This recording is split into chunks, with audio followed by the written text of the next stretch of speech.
Al'ummar duniya assalamu alaikum wa rahmatullahi wa barakatuhu. Barkamu da wannan lokaci.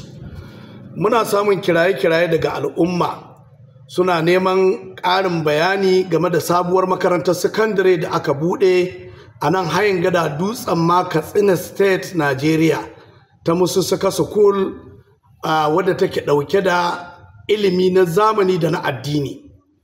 To ƙarin bayani a nan shine yanzu haka muna tsakiyar ɗaukar ɗalibai a wannan wata na August na 8 na shekara ta 2023, kuma ana ɗaukar ɗalibai ne ta hanyar mutum uku. Na farko akwai Dr. Mustapha Dutsin-Ma, shine principal na wannan makaranta.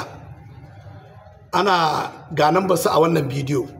Za ka kira shi zai maka cikakken bayani, kuma ana biyan kuɗin makaranta ta hannun shi wannan Dr. Mustapha Dutsin-Ma.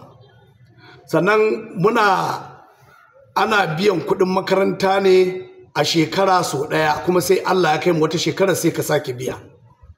Sannan kuma muna kamar yadda muke ɗaukar ɗalibai a shekara sau ɗaya, kuma sai wata shekara in Allah ya kai mu muke sake ɗauka.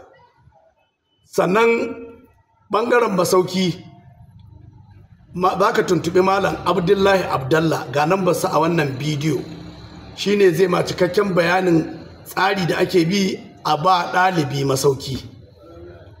Sannan cikon na uku, ita wannan makaranta tana da cikakken tsari wanda kowane mutum akwai ɓangaren aikin shi, wani bai shiga aikin wani.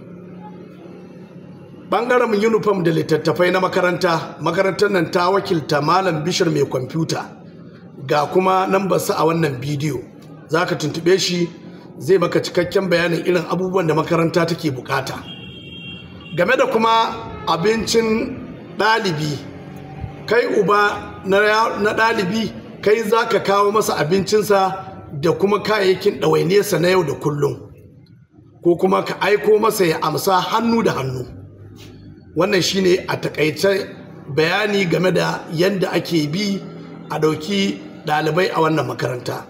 Sannan kuma kamar yadda na faɗi muku a baya, a yanzu hakan nan muna tsakiyar ɗaukar ɗalibai a wannan wata na August na 8 na shekara ta 2023 daga nan har zuwa ƙarshensa. To Allah ya bamu nasara baki ɗaya. Wassalamu alaikum wa rahmatullahi wa barakatuh.